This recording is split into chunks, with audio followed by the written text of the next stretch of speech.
El evento que cambió el curso de la historia de la Iglesia, que sentó las bases de la democracia y la sociedad moderna y que dio origen a la Iglesia protestante. La Reforma religiosa de Martín Lutero del siglo XVI. A continuación.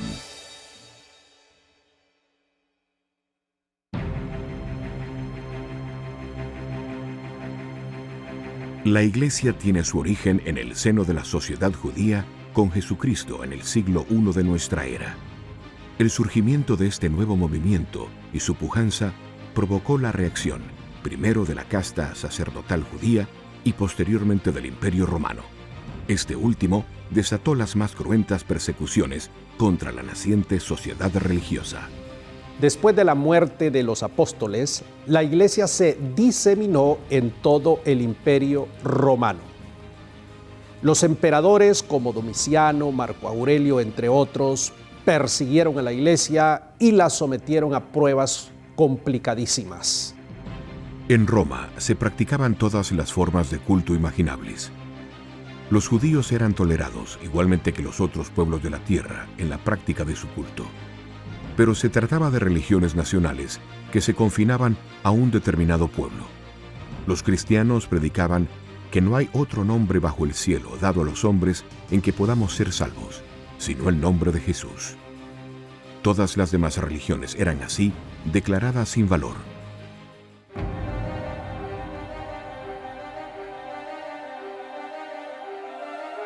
Al surgir una religión misionera como el cristianismo, que se expandía por todo el imperio con una enseñanza exclusivista, desencadenó la ira de todo un andamiaje político y militar para detener el avance de una iglesia a la cual no pudo derrotar.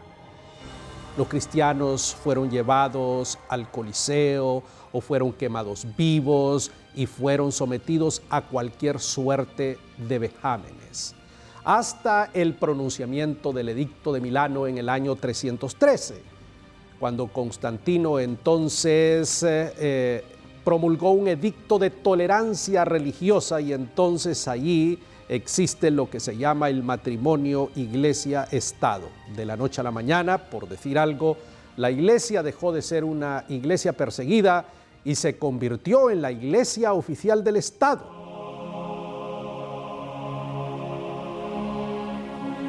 Constantino fue el primer emperador cristiano de Roma. Tuvo que librar duros combates contra sus rivales hasta que en la batalla del puente Milvio, en el año 312, se impuso a Magencio y se hizo con Roma. Concedió importantes privilegios y donaciones a la Iglesia, apoyó la construcción de grandes templos y dio preferencia a los cristianos a la hora de seleccionar a sus colaboradores, temeroso de que las disputas teológicas rompieran la unidad de la religión cristiana. Puso el poder a disposición de la jerarquía eclesiástica para combatir las numerosas herejías de la época y patrocinó el primer gran concilio ecuménico de la Iglesia en el año 325, en la ciudad de Nicea. Nunca se sabrá a ciencia cierta si la conversión de Constantino fue genuina o no. Lo que sí sabemos es que después del Edicto de Milano, el cristianismo se convirtió en la religión oficial del Estado y las bases de su prostitución fueron sentadas. El primer paso de este proceso fue el matrimonio con el Estado romano y posteriormente con los poderes feudales de Europa.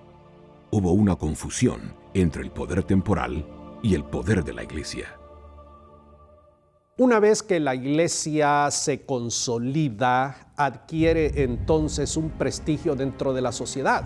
Surge la figura del Papa, es decir, uno de los obispos principales de la Iglesia y precisamente de la capital imperial de Roma, y adquirió preponderancia frente al obispo de Alejandría o de Antioquía, por mencionar algunos.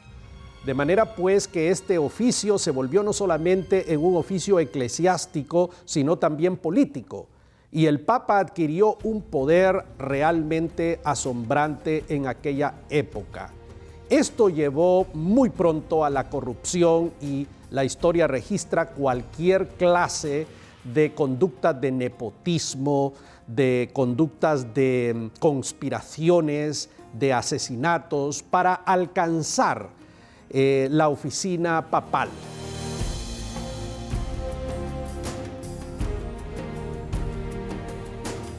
Roma era un gran imperio, y su capital era el centro político por excelencia. En cada ciudad había un obispo que gobernaba la iglesia. Este, además de administrador, era un pastor, así como un maestro. Con el tiempo, este obispo fue adquiriendo preponderancia religiosa frente a los obispos de las otras ciudades del imperio.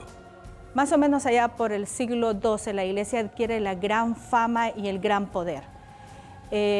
Antes de ese momento, de este siglo, ya se daban cuestiones muy sutiles de simonía, que es la compra y venta de puestos eclesiásticos.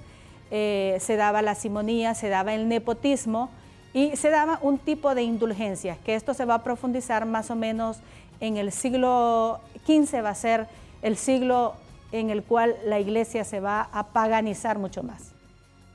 Entonces la iglesia va a aplicar lo que es la simonía. La simonía no solamente es la venta y la compra de estos puestos eclesiásticos, sino también que era comprar algunos beneficios espirituales. Pero esto de alguna forma sutil, esto se realizaba ya después de Constantino. Va a suceder una de las más infames de los momentos de la historia, cuando va a aparecer Sixto IV. Sixto IV es un papa que va a comprar el papado a través de prebendas y de ofrecimientos a los cardenales.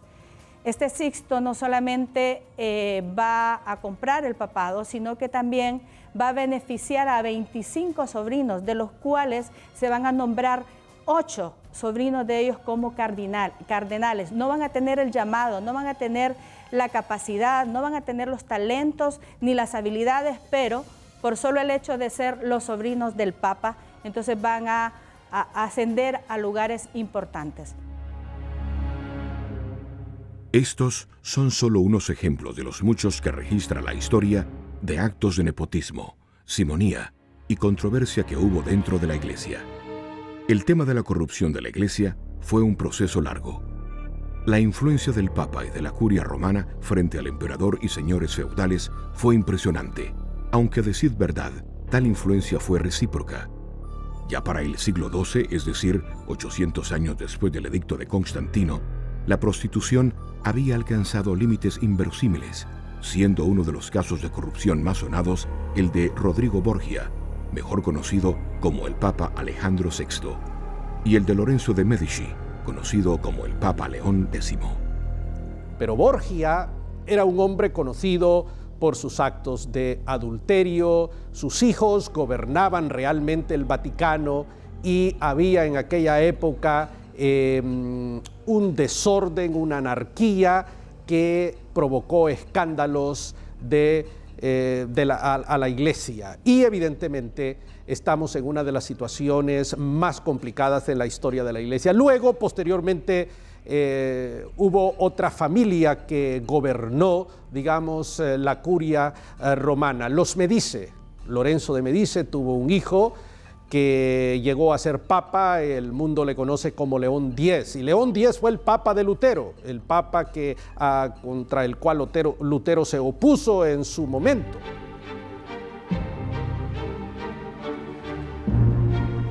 Los Borgia se convirtieron en un prototipo de corrupción, nepotismo, ambición y falta de escrúpulos.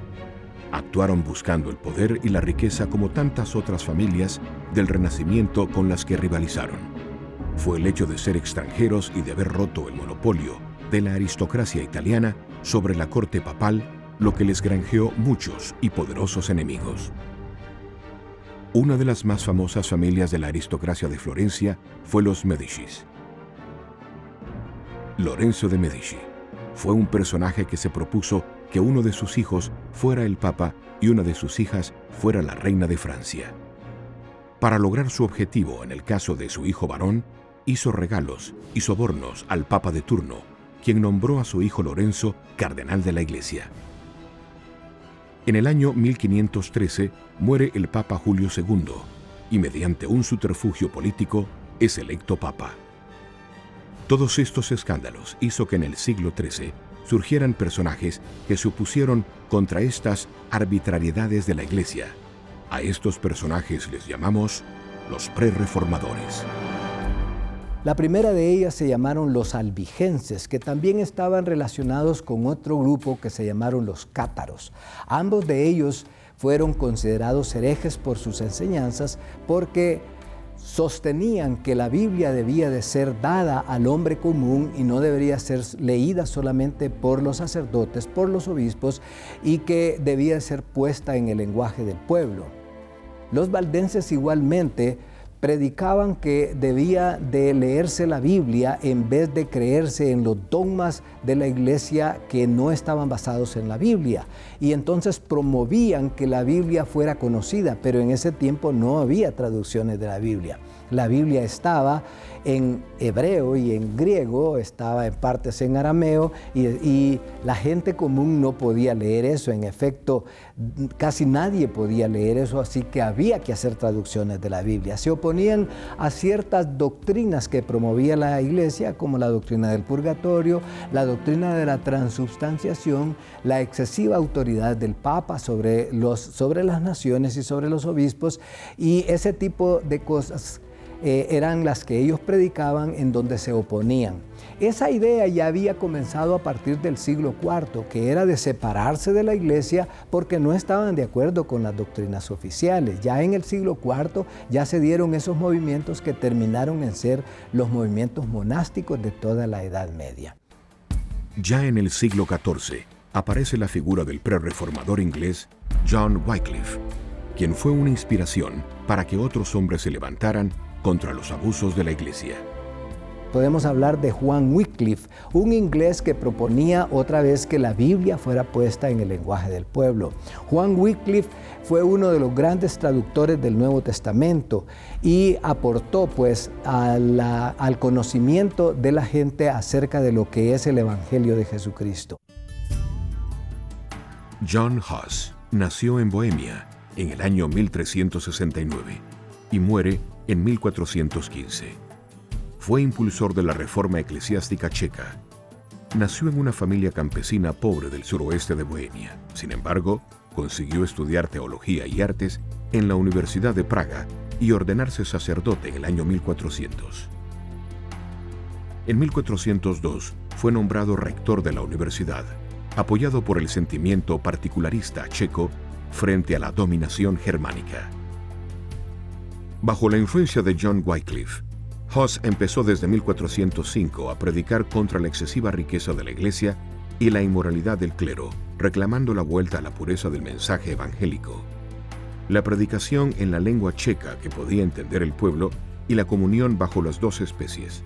Su influencia se vio acrecentada por la crisis en que se hallaba sumida la Iglesia de Roma por el cisma de Occidente, así como por la reacción nacionalista checa contra la minoría alemana, iniciada con la lucha por el control de la Universidad de Praga.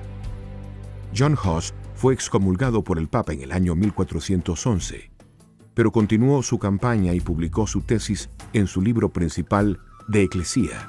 Fue llamado a justificarse al Concilio de Constanza en 1415, a donde acudió con un salvoconducto del emperador Segismundo. Una vez allí, se negó a retractarse de sus ideas y fue quemado en la hoguera por orden del emperador. Antes de morir, Hus dijo que Dios iba a levantar a un cisne, a un hombre. Cisne es un símbolo que él utilizó 100 años después, al que no iban a poder quemar. 102 años después estaba levantando Lutero, y la gente que lee las palabras de Hus interpretan esto como una profecía que este hombre dio antes de ser quemado por razón de su fe y de su testimonio. Jerónimo Savonarola nació en Ferrara en el año de 1452 y murió en 1498. Sus exaltados sermones atacaban con igual contundencia a la jerarquía eclesiástica, al Papa, a la aristocracia y a las autoridades políticas, despertando la indignación revolucionaria de las masas. Cuando la invasión francesa de Toscana puso en peligro el poder de los Médicis, Savonarola contribuyó a expulsarlos de la ciudad mediante una revolución popular e intentó que los franceses continuaran su avance contra Roma en 1494. En Florencia se instauró un régimen republicano mixto, con elementos democráticos y teocráticos, Jesucristo fue proclamado rey. El propio Savonarola controlaba el poder y lo empleaba para imponer rigor moral extremo. Su lucha contra el paganismo implícito en la cultura renacentista le llevó a quemar públicamente los libros de Boccaccio y Petrarca. El Papa Alejandro VI, blanco de los ataques de Savonarola, le excomulgó en 1497.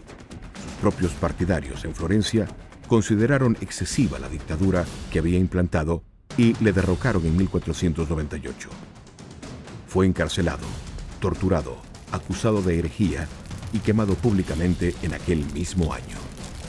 La idea de ellos no era contraponerse o pelear con el Papa o con el clero, sino que lo que ellos buscaban es que la Iglesia se transformara, que no siguiera en semejante corrupción y en el desvío de doctrinas que no estaban avaladas por la Biblia.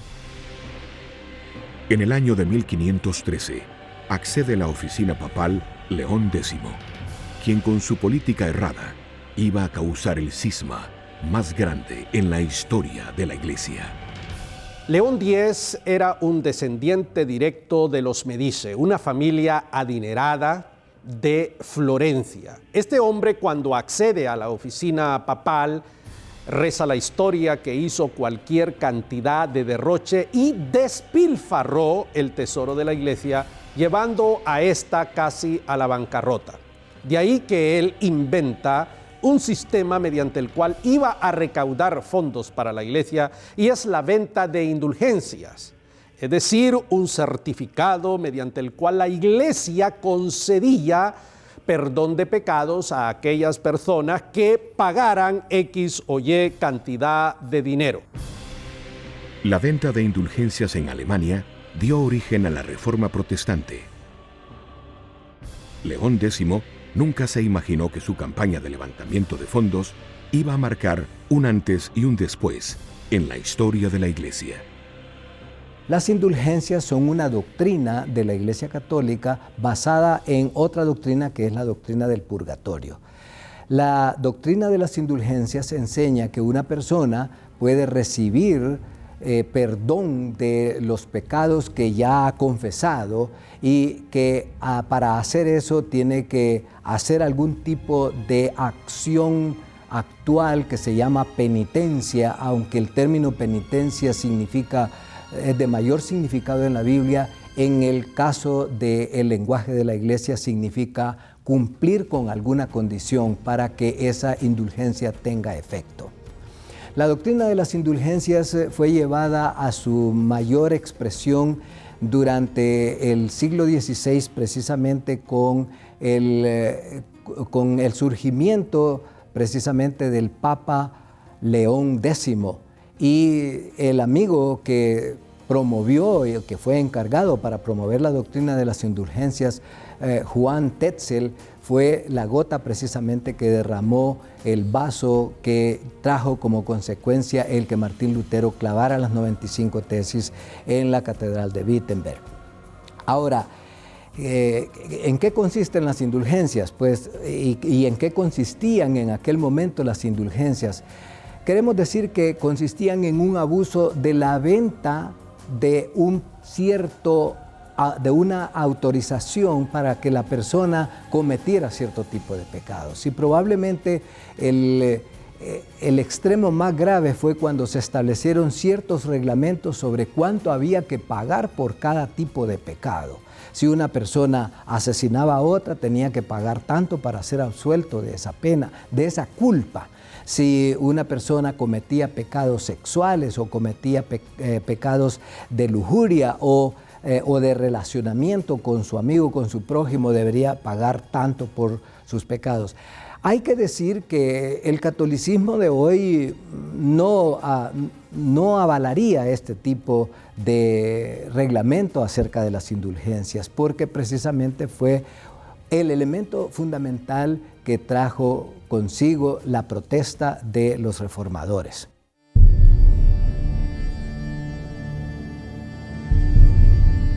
Es en este momento histórico que se escucha por primera vez el nombre de Martín Lutero, quien nació el 10 de noviembre de 1483 y que posteriormente se iba a convertir en el gran reformador de la Iglesia. Permítame leer un pensamiento que dijo Martín Lutero mientras estaba en sobremesa con sus estudiantes. Él dijo lo siguiente: yo soy hijo, nieto y bisnieto de agricultores. Mi padre quería que yo fuera alcalde. Vine a Marshall y me convertí en minero. Obtuve los títulos de licenciatura y maestro. Luego me puse la casulla marrón y me hice monje. Y esto me dio pena, dar un salto en contra del Papa y casarme con una monja fugitiva. Esto nos da una pauta de quién era Martín Lutero. Él reconocía sus raíces, reconocía la importancia de dónde había venido, hacia dónde querían sus padres llevarlos y hacia dónde lo había llevado el Señor en ese momento. Vamos a decir que la Reforma nace en una crisis de vocación monástica, pues vamos a recordar que en una ocasión Lutero estaba bajo una tormenta eléctrica, a las cuales él les tenía mucho miedo, por cierto, y le pidió a la patrona de su comunidad, Santa Ana, que si lo salvaba de esa tormenta, él entregaría su vida a Dios a través del monacato. De tal forma que él ingresa al monasterio de los agustinos y empieza su proceso de realizarse como monje. Por 1513, Martín Lutero es comisionado para que dé unas clases en la reciente inaugurada Universidad de Wittenberg, y él empieza a estudiar con sus alumnos libros tanto del Antiguo como del Nuevo Testamento.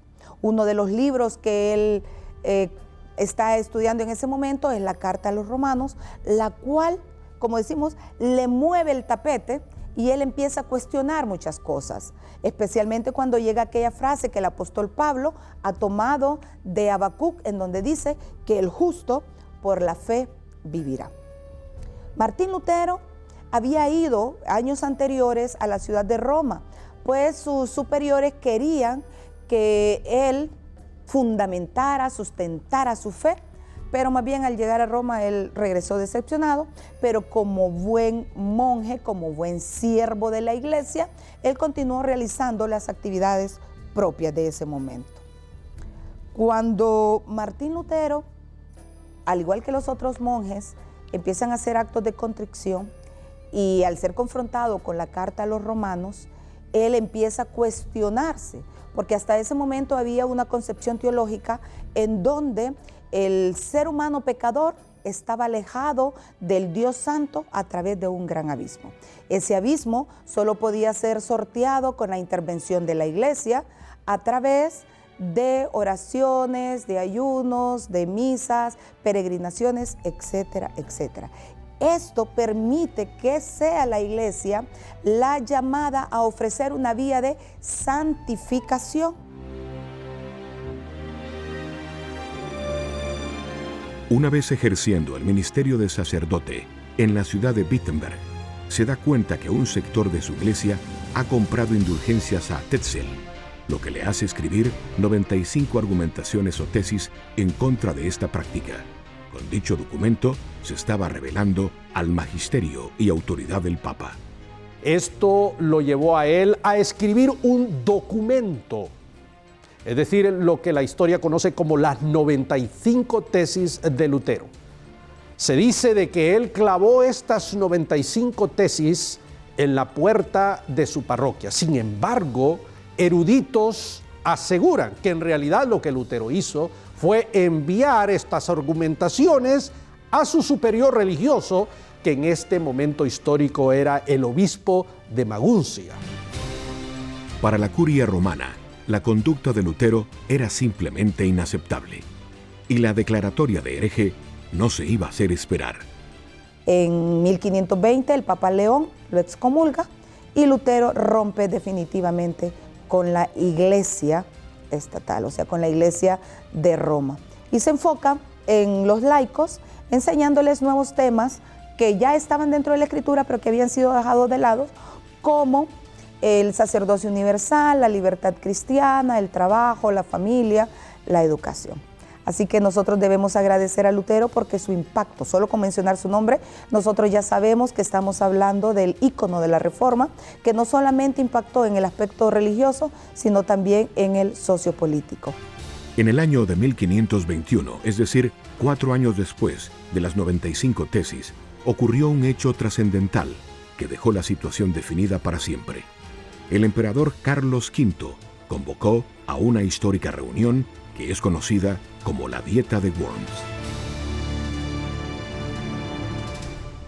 Bueno, la Dieta de Worms hay que relacionarla naturalmente, como no, con Lutero, y es un momento clave en su vida en donde va a ser proscrito, o al revés, podría haber conseguido que el emperador, que es el que va a presidir la Dieta, el emperador Carlos V, ya nosotros llamamos Carlos I de España y V de Alemania, pues es el que va a decidir qué hacer con este monje díscolo, este monje que se atreve incluso a escribir, hacía poco había escrito Lutero contra el mismo papado. Y yo creo que de algún modo pues Carlos no estaba muy predispuesto a ser convencido por Lutero. Aún así le cedieron un espacio, un tiempo para que Lutero expusiese y defendiese su postura frente al Evangelio y frente a esa crítica que le estaba haciendo a la Iglesia de Roma. Lutero actúa valientemente, aunque también hay que decir que él sabía que tenía algunos apoyos. Para empezar, el príncipe de su propio estado, que era un príncipe elector, era un personaje que tenía peso político. También el pueblo estaba, una parte importante del pueblo estaba de su parte, algunos caballeros nobles estaban de su parte. Aún así, el riesgo era que, bueno, si salía declarado como hereje, pues esto le podría costar la vida. La historia reza que cuando Lutero llegó a la ciudad de Worms y vio las torres de las iglesias, se irguió en la carroza en que viajaba y cantó su himno, el más famoso de la Reforma: Castillo fuerte es nuestro Dios. Al entrar por fin a la ciudad, lo acompañaba el pueblo en una multitud mucho mayor a la que había ido a recibir a Carlos V. Al día siguiente, lo llevaron ante el emperador, a cuyo lado se encontraba el delegado del Papa, 6 electores del imperio, 25 duques, 8 margraves, 30 cardenales y obispos, 7 embajadores, los diputados de 10 ciudades y un gran número de príncipes, condes y barones. Entonces allí en esta dieta, que creó además una gran expectativa, pues que hay que imaginarse la disparidad de fuerzas y de personajes. Por un lado, el hombre más importante del mundo en esa época, Carlos I, y por otra parte está este monje, un fraile, que es Lutero, que es un don nadie realmente, aunque era un profesor en una universidad, una de las más pequeñas de allí de Alemania, Wittenberg. Pues a efectos generales no era ni un Erasmo de Rotterdam, que tenía mucho predicamento, que era una persona que todos querían oírle. Y bueno, pues la verdad era un cuadro así de mucho contraste. El primer día en esta dieta de Worms, que él va, aunque le avisan, repito, que era un peligro y le avisan de lo que le puede ocurrir. Y Lutero, que debía tener un carácter fuerte, dice que aunque todas las tejas de los tejados de Worms se convirtiesen en diablos, aún así él iría, porque él quería exponer su visión del Evangelio y del cristianismo, de la fe. Bueno, y ahí está. El primer día, o bien por nervios, o bien porque, claro, se enfrenta allí a una corte, ahí está lo más granado y lo más representativo del poder del siglo XVI, el emperador, representantes de la curia del Vaticano, representantes de los distintos estamentos de la nobleza, de la aristocracia, y entonces él se limita a defenderse un poquito, pero muy poco. Solo le indican que si allí en los libros que hay en una mesa, que le han preparado todo lo que él ha escrito, que ya había escrito bastante, pues le dicen que sí son suyos. Él pide permiso, los ve y admite que sí, que son suyos. Entonces, claro, le piden también que si hay errores y se retracte, pues pide tiempo para poder defenderse y posponen la reunión para el día siguiente. Carlos piensa, este frailecillo a mí no me convence. Al siguiente día, pues Lutero se presenta o se manifiesta como lo que realmente es, un hombre valiente, y es cuando tiene que hablar de la retractación.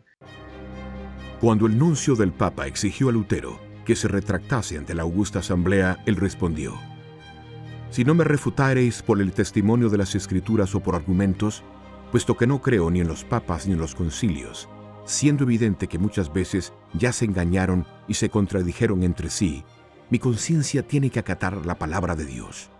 No puedo retractarme, ni me retractaré de nada, puesto que no es justo ni seguro actuar contra la conciencia. Dios me ayude. Amén». Al volver a su aposento, Lutero levantó las manos al cielo y exclamó con el rostro todo iluminado: «Consumado está, consumado está. Si yo tuviese 1000 cabezas, soportaría que todas ellas fuesen cortadas antes que retractarme». La ciudad de Worms, al recibir la noticia de la osada respuesta dada por Lutero al nuncio del Papa, se alborozó. Las palabras del reformador se publicaron y difundieron entre el pueblo. Dice que no va a retractarse porque no está bien ir contra la conciencia e ir contra la palabra de Dios. Solo se va a retractar y va a rechazar sus creencias si se lo demuestran con el sentido de la Escritura, con la palabra de Dios. Si sus ideas no son rebatidas con la palabra de Dios, entonces él no va a retractarse porque no conviene, dice él, ir contra Dios, y que Dios le ayude en ese caso.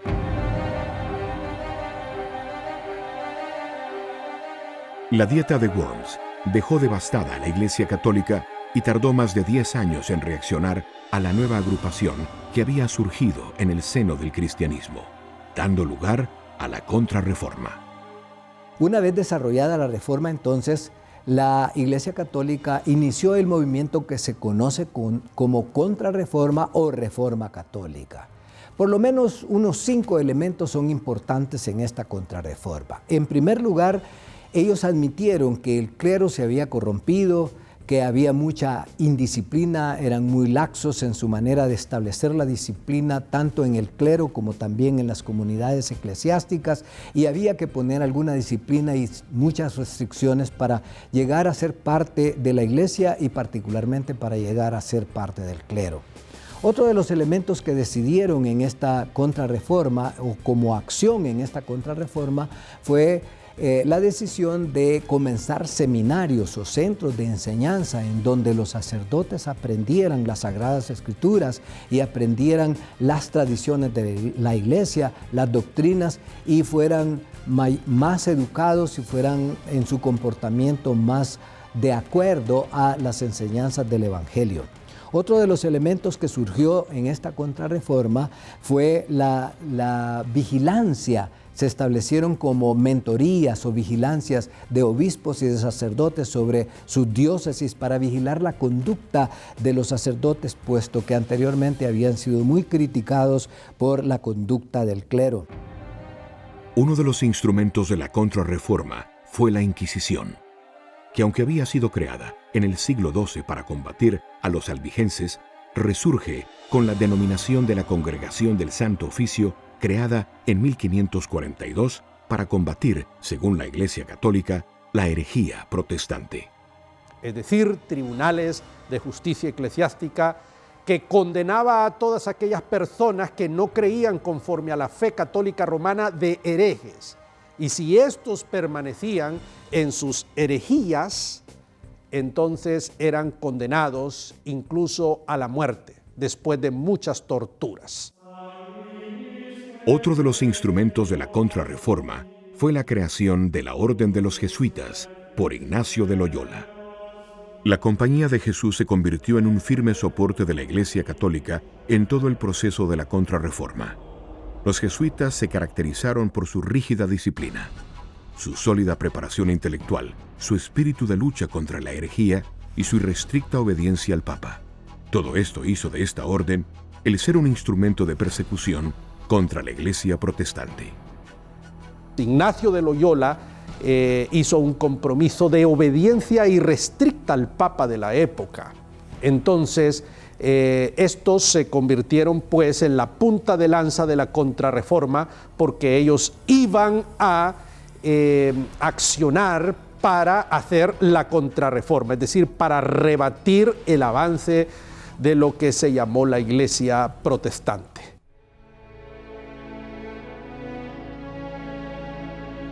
La naciente Iglesia protestante se vio en la necesidad de estructurar sus bases teológicas, surgiendo de esta manera los reformadores suizos.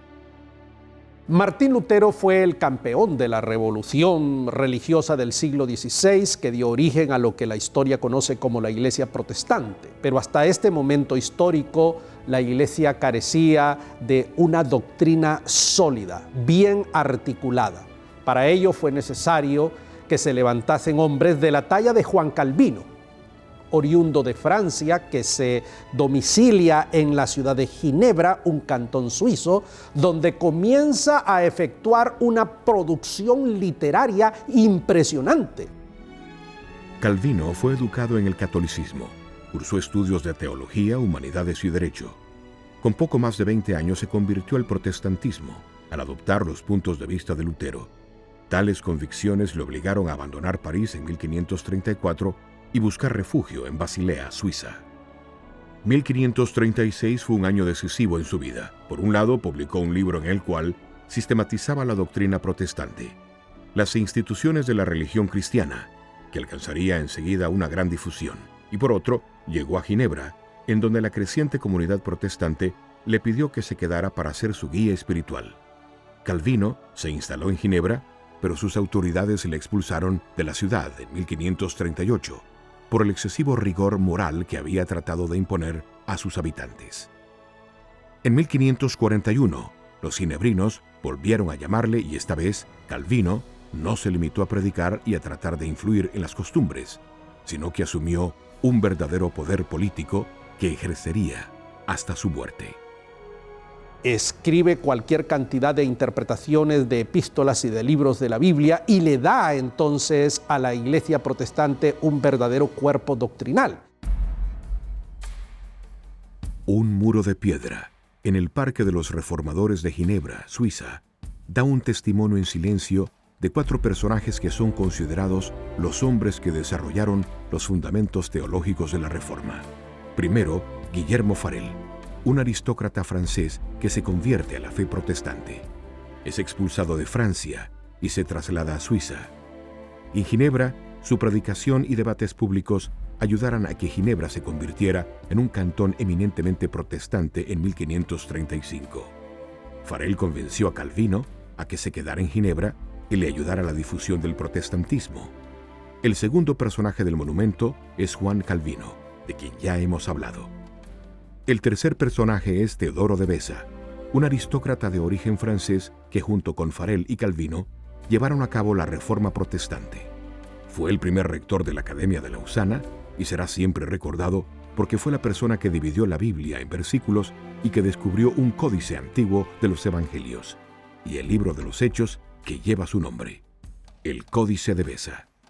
El último personaje del monumento es Juan Knox, de quien hablaremos más adelante. Pusieron todos los fundamentos doctrinales de la nueva fe que se había levantado, y no una nueva fe, sino que en realidad un volver a los principios de las enseñanzas de los apóstoles del primer siglo.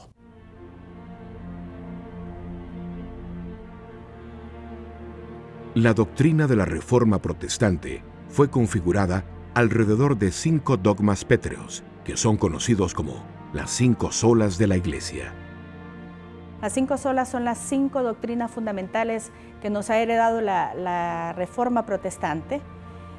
Tanto es así que con estas 5 solas nosotros podemos medir la doctrina de una iglesia.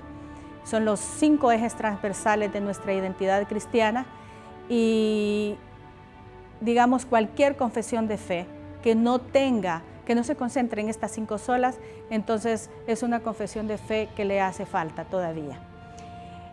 La primera sola escritura. Las solas escrituras. Tiene que ver con solamente la escritura es la autoridad para medir toda regla de fe y conducta en la iglesia. solamente la Escritura tiene la autoridad. Y esto tiene que ver con lo que estaba sucediendo en la iglesia en el momento. En el momento, ¿quiénes eran los que tenían la autoridad? Era el Papa, que hablaba ex cátedra, cuando hacía interpretación de la Biblia, hablaba ex cátedra, de tal manera que la tradición suya, lo que él interpretaba, tenía a veces mucho más valor que la Biblia. Luego están los documentos, las encíclicas, está la tradición, están los concilios. Cuando Lutero es confrontado y se le pide que se retracte por todo lo que ha hecho, por haberse levantado en contra de la iglesia, él dice que se me convenza a través del testimonio de las Escrituras, porque yo no le creo ni a los concilios, ni a las encíclicas, ni al Papa, ¿verdad? Porque a menudo han errado en cuestiones de fe. Entonces la sola Escritura aparece como la gran autoridad de la palabra de Dios, ¿verdad? En cuestiones de fe y conducta. Luego está sola gracia. La sola gracia es solamente a través de la gracia. A través de la gracia podemos adquirir la salvación. Solamente es a través del sacrificio de Jesús que nosotros podemos alcanzar la salvación para nuestras vidas y el perdón de nuestros pecados. La gracia es el favor inmerecido de Dios, que no nos pide nada a cambio para lograr la salvación y para lograr los beneficios. Luego tenemos sola fe, sola fide o solamente la fe. Solamente la fe de la persona que quiere ser salva se hace necesario para que se logre la salvación del alma, de la vida de esta persona. Solamente la fe, ¿por qué? Porque aparecían, digamos, las indulgencias, aparecían las penitencias, aparecían todo un sinnúmero de cuestiones que la iglesia había inventado para que la persona pudiera llegar a adquirir la salvación. Pero la Reforma Protestante dice sola fide, es decir, solamente la fe en Cristo puede salvar. Y luego está solus Christus, o solamente Cristo. Solamente la persona de Cristo puede redimirnos, solamente la persona de Cristo es la propiciatoria para nuestros pecados. ¿Por qué? Porque aparecían, digamos, en el tiempo antiguo, la persona para adquirir la salvación tenía muchas veces que ir al santo patrón, y dependiendo del santo patrón y dependiendo de la necesidad que tenía, se iba a un santo patrón determinado, ¿verdad? Santa Ana, San Antonio, San Isidro, San Juan, San Pedro, dependiendo. Pero la Reforma Protestante dice solamente Cristo. No se necesita ningún intermediario entre Dios y los hombres, sino solamente Cristo. Y luego está soli Deo gloria. Solamente a Dios sea la gloria. ¿Por qué? Porque anteriormente se le daba la gloria al Papa, la gloria a la tradición, se reconocía la institución como lo máximo. La iglesia había recurrido, digamos, a la sucesión apostólica para darse la autoridad, para darse la gloria, y no se remitían a las Sagradas Escrituras. Entonces solamente a Dios sea la gloria. ¿Por qué? Porque tiene que ver con este tema. No se necesita ningún intercesor, no se necesita ninguna intercesora, no se necesita ningún santo patrón, sino solamente a Dios sea la gloria por la salvación y por todas las cosas que se necesitan respecto a la salvación. Tomando las 5 solas como base, surgieron énfasis doctrinales o de gobierno de la Iglesia que dio origen a un fenómeno que hasta ese momento era desconocido: las denominaciones. Una de las enseñanzas pétreas de la Iglesia protestante es que Jesucristo es la cabeza de la Iglesia. Y esta enseñanza dio origen a lo que nosotros conocemos como el fenómeno de las denominaciones. A partir de la Reforma van a surgir 4 ramas importantes desde el punto de vista eclesiológico. ¿Cuáles son esas 4 ramas? Va a aparecer la Anabaptista, la Iglesia Luterana, la Iglesia Reformada y la Anglicana. ¿Pero qué? Esos fueron los inicios de la Reforma.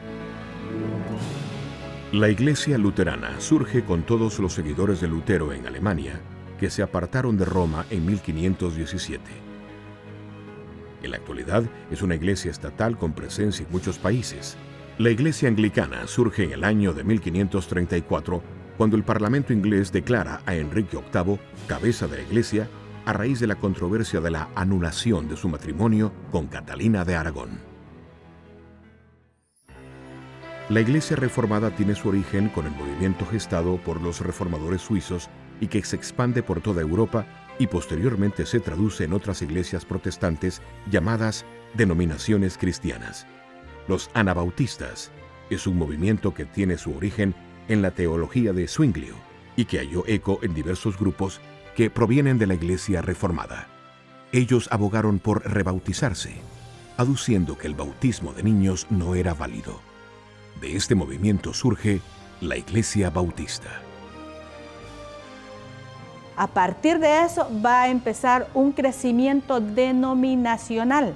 Tanto es así que ahora tenemos denominaciones, pero un sinnúmero de denominaciones que están por todo el mundo. Y no solamente tenemos denominaciones, sino que tenemos iglesias independientes, iglesias conservadoras, iglesias carismáticas, que no están dependiendo de una sola autoridad, sino que cada una de estas iglesias tiene su propio gobierno y es muy importante.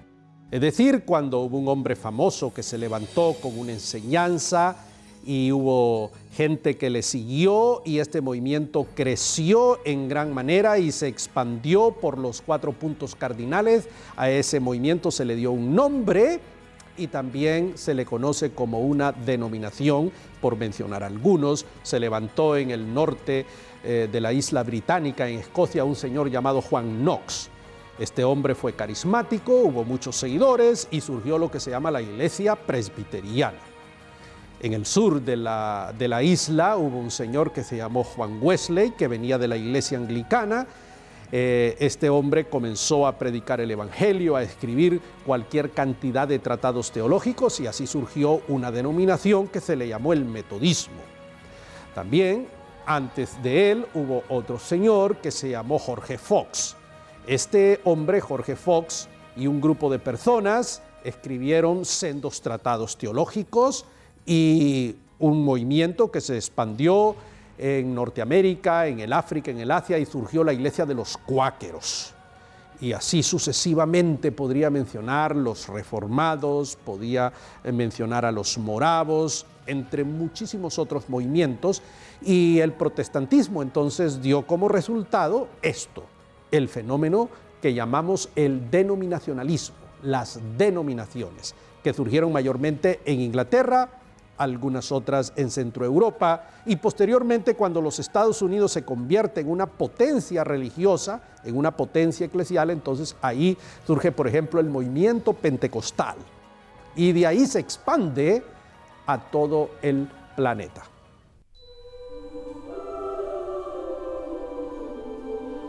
Han pasado 500 años desde aquel histórico momento en que Lutero se opuso a la venta de las indulgencias, dejándonos un legado muy importante que ha afectado todos los estamentos de la sociedad. La Reforma Protestante no solamente nos legó a nosotros los cristianos la identidad cristiana, no solo recuperó lo que se había perdido durante 1500 años más o menos, sino que logró dejarnos un gran legado. Y el gran legado de la Reforma Protestante tiene que ver con un impacto sociopolítico. ¿Qué quiere decir esto? Que la Reforma Protestante afectó toda la actividad humana, todo lo que tiene que ver con la actividad humana. Afectó la ciencia, afectó las artes, la música, la literatura, afectó la economía, afectó la sociedad, afectó la cultura.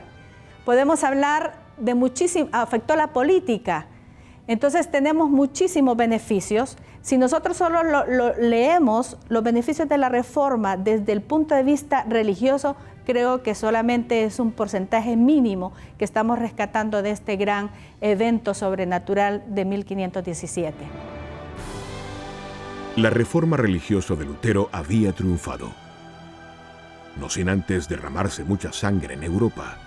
Revueltas y guerras como la de Esmalcada en 1546, guerra contra los príncipes luteranos en 1552 y finalmente la Guerra de los 30 años, llevaron a los implicados a firmar la Paz de Westfalia en 1648, donde surgen los estados nacionales, la soberanía territorial, el nuevo derecho internacional y, sobre todas las cosas, la libertad religiosa interestados. El poder hegemónico de Roma se había roto para siempre y el protestantismo había triunfado. La infraestructura social y política se había establecido para que naciera la doctrina de los derechos del hombre, la división de poderes y, por ende, la democracia. Todo esto se cristalizó el 4 de julio de 1776 con la independencia de los Estados Unidos, la primera república fundada en conceptos inspirados en la Reforma. En resumen, podemos afirmar que la democracia, la libertad de culto, el individualismo económico, entre otros, son el resultado directo del triunfo del protestantismo, convirtiéndose en parte del legado de Martín Lutero al mundo. Podríamos decir que la Reforma fue la base de lo que nosotros conocemos hoy como el nacimiento del mundo moderno, ¿verdad? De hecho, algunos eruditos, algunos estudiosos como Max Weber, dice que la Reforma protestante dio origen a lo que conocemos hoy como el capitalismo. Asimismo, influyó en el nacimiento de doctrinas para los derechos fundamentales dentro de la política, la teoría de la magistratura, la teoría de la democracia, y así aparecen democracias antiguas basadas en el modelo de la Reforma protestante. También vale la pena señalar que después de 500 años, el escenario de la vida ha cambiado diametralmente y nos encontramos con una iglesia protestante completamente diferente. El protestantismo, después de 500 años, es completamente diferente al que hubo en aquella época. De manera pues que es importante que reflexionemos, que nosotros veamos, analicemos que aquello que ocurrió hace 500 años era para aquel momento. Sí, sin duda. Ahora vivimos en la época del postdenominacionalismo. Vivimos en una época donde la iglesia tiene que operar bajo otros parámetros porque la iglesia está conformada por seres humanos, una nueva generación que se ha levantado con una filosofía de vida completamente diferente. Las doctrinas pétreas del cristianismo permanecen, lo que Jesús enseñó a sus discípulos, a los apóstoles permanece, pero la forma de hacer las cosas definitivamente han cambiado. Han pasado 500 años desde que todo comenzara y hemos llegado al punto donde debemos comenzarlo todo. Fue Federico Hegel quien nos habló de la dialéctica de la historia, demostrando que ésta se repite una y otra vez. La Iglesia nace con la declaración de Pedro, se expande después de la muerte y resurrección de Jesucristo, desafía la crueldad de un imperio que sucumbe ante la Iglesia a través de un edicto de tolerancia. Este edicto dio lugar al matrimonio con el Estado. La Iglesia no estaba preparada para el nuevo escenario y fue esta la que sucumbió ante el poder del otrora agresor, prostituyéndose y cayendo en los estadios más bajos. Surgen las voces de los prerreformadores que se levantan cual profetas contra los abusos y escándalos de la Iglesia. Pero no fue sino hasta las 95 tesis que comienza la reforma que se llamó protestante. La reforma provocó la contrarreforma y con esta las guerras y el derramamiento de sangre hasta la firma de la paz y el establecimiento del principio de la libertad de cultos. Con el correr de los años, el cristianismo avanza fraccionado en católicos romanos, cristianos ortodoxos, anglicanos y protestantes. Hoy, 500 años después de las 95 tesis, la Iglesia protestante autóctona de Europa está en quiebra y necesita un reformador que ilusione a una nueva generación que se ha vuelto agnóstica. La Iglesia en América y África sigue vibrante y es la sal en un mundo desabrido y la luz en medio de las tinieblas. La Iglesia es el cuerpo de Cristo en la tierra. Es la luz que resplandece en el mundo. La Iglesia es columna y baluarte de la verdad. Es la recipiente de la revelación divina. La Iglesia, fundada en la más grande declaración jamás hecha. Tú eres el Cristo, el Hijo del Dios viviente, y las puertas del infierno no prevalecerán contra ella.